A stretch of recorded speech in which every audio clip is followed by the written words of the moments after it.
నిర్గమాకాండం 12వ అధ్యాయం 40వ వచనం. ఇశ్రాయేలీలు ఐగుప్తులో నివసించిన కాలము 430 సంవత్సరాలు అని ఉంది. అయితే ఆదికాండం 15వ అధ్యాయం 13వ వచనంలో దేవుడు అబ్రహాంతో మాట్లాడినప్పుడు అతని సంతానం మరొక దేశంలో కేవలం 400 సంవత్సరాలు మాత్రమే ఉంటారని ఆయన చెప్పాడు. కానీ ఇక్కడ వారు 430 సంవత్సరాలు ఉన్నారని మనం చదువుతున్నాం. అయితే దేవుడు పొరపాటు చేసి ఉంటాడంటారా? కాదు. దేవుని సంకల్పం మరియు మానవుని సహకారం మధ్య ఉన్న సంబంధాన్ని ఇది స్పష్టం చేస్తోంది.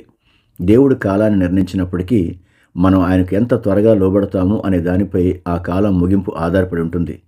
దేవుడు అబ్రహాము చెప్పిన 400 సంవత్సరాల ప్రణాళిక 430 సంవత్సరాలకు పొడిగించబడ్డానికి గల కారణాన్ని మనం అరణ్య ప్రయాణంతో ముడిపెట్టి ఆలోచించవచ్చు.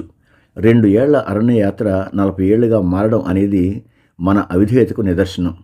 దేవుడు మనల్ని ఒక ఉన్నత స్థితికి తీసుకెళ్లాలని అనుకున్నప్పుడు మనం ఎంత త్వరగా విరిగి నలిగి ఆయన చేతికి అప్పగించబడతామో అంత త్వరగా మన విముక్తి కలుగుతుంది.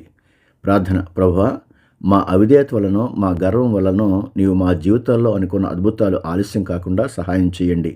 తండ్రి, మా జీవితాల్లో ఉన్న అరణ్యకాలం త్వరగా ముగిసి నీవు వాగ్దానం చేసిన కనానులోనికి ప్రవేశించే కృపను మాకు దయచేయండి. యేసు నామమున వేడుకుంటున్నాం తండ్రి.